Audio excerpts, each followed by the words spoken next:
تو حضرت ابراہیم نے کہا میں خواب میں دیکھا ہے کہ میں تجھے ذبح کر رہا ہوں. دونوں نے سر جھکایا، سجدہ کیا اور تسلیم کی اس بات کو، اور کہا کہ آپ اللہ کا حکم پورا کریں. مگر پھر کیا ہوا؟ ہم نے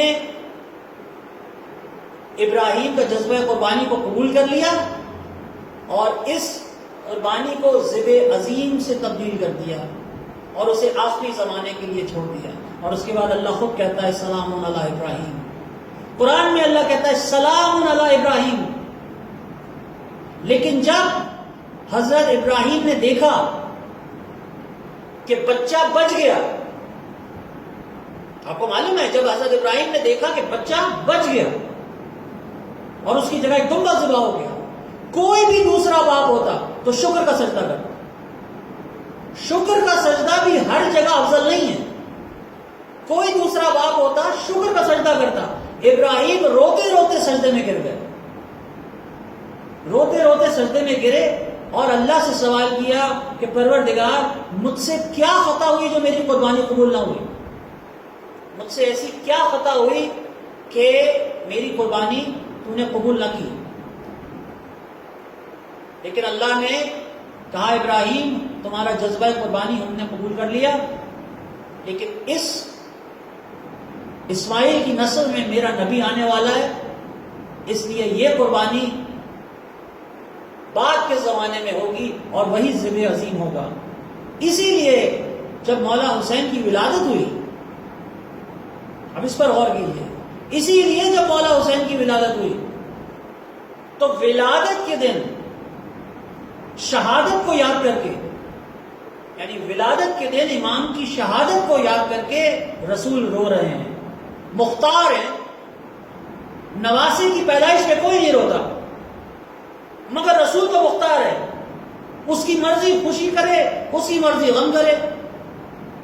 خوشی کے دن نبی امام کے شہادت کو یاد کر کے رو رہے ہیں. اس کا مطلب ہے کہ اگر اب کوئی یہ کہے کہ رونا بدعت ہے تو یہ کہنا بذات خود بدعت ہے، کیونکہ امام حسین کی قربانی کو یاد کر کے رونا سنت رسول ہے. درود پڑھیے محمد و آل محمد.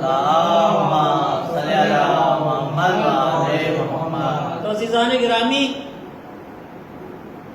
یہ ہے وہ قربانی جس کے بارے میں آپ کے 11ویں امام نے کہا کہ جب اللہ سے دعا مانگا کرو تو یہ کہہ کے مانگا کرو کہ اے اللہ تجھے واسطہ ہے اس کا کہ جس کی قربانی کا وعدہ اس کی ولادت سے پہلے لے لیا گیا تھا. جس کی قربانی کا وعدہ. اور مقام کے بارے میں آپ کو جو مقام میں تحریف ہوتی ہے ایک اہم بات بتاؤں. امام زین العابدین علیہ السلام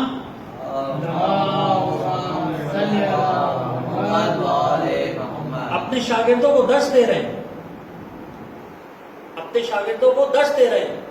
شاگرد بیٹھے قرآن سیکھ رہے ہیں، اور اس زمانے میں ان کا ایک ایسا شاگرد بھی ہے جو پنڈت ہے اور ہندوستان سے بلکہ کشمیر سے سفر کر کے وہ مدینے پہنچا ہے، اور اس نے امام سے سیکھا اور سیکھ کے ایمان لایا اور سکھا رہے ہیں. سکھاتے سکھاتے یکا یک ایک بچہ دروازے سے داخل ہوتا ہے اور امام اس کے احترام میں اٹھ کے کھڑے ہو جاتے ہیں.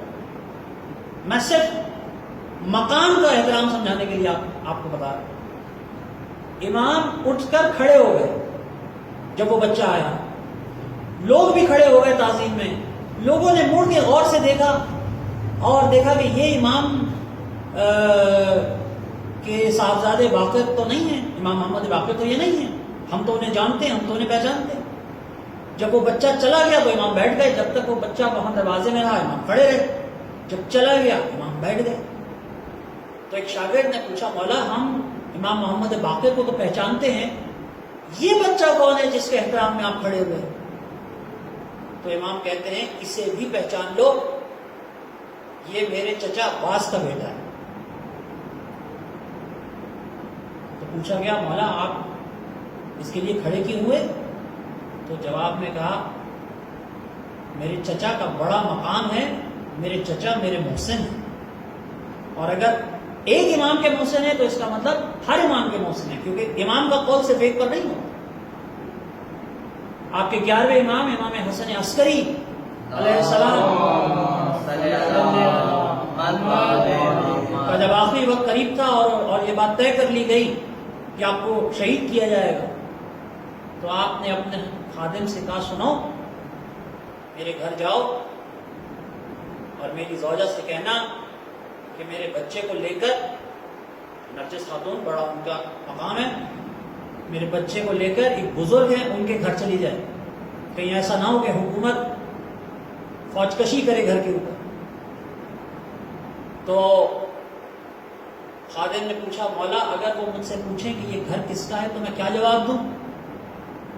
تو مولا نے کہا ان کو کہہ دینا کہ یہ مولا عباس کے ایک بیٹے کا گھر ہے، یعنی جہاں جہاں امامت ہے وہاں وہاں نسل عباس اس کے ساتھ ہے، اس کی نصرت کرنا۔ اللہ خالق غیرت ہے، اللہ خالق غیرت ہے، امام محافظ غیرت ہوتا ہے، یعنی انسان کی غیرت کا جو محافظ ہے، اللہ چاہتا ہے کہ انسان میں غیرت ہو، اس غیرت کا محافظ امام ہوتا ہے۔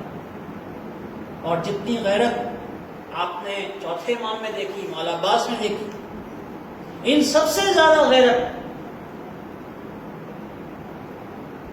ان غیرت مند اماموں کا امام وہ ہے جس کی ہم آج یاد منا رہے ہیں،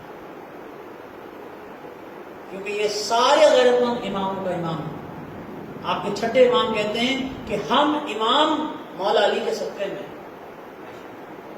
ہماری امامت مولا علی کی امامت کا صدقہ ہے۔ اور اس غیرت مند امام کو، اس غیرت مند علی کو،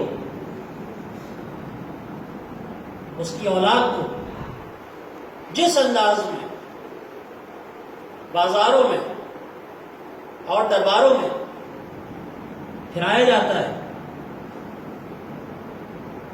شہادت اس خاندان کی میراث ہے، لیکن آپ کے چوتھے امام یہی کہتے ہیں کہ بازاروں میں جانا اور درباروں میں جانا،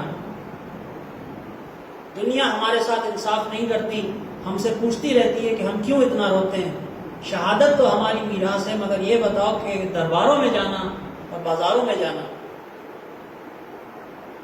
اس سے ہمارا کیا تعلق؟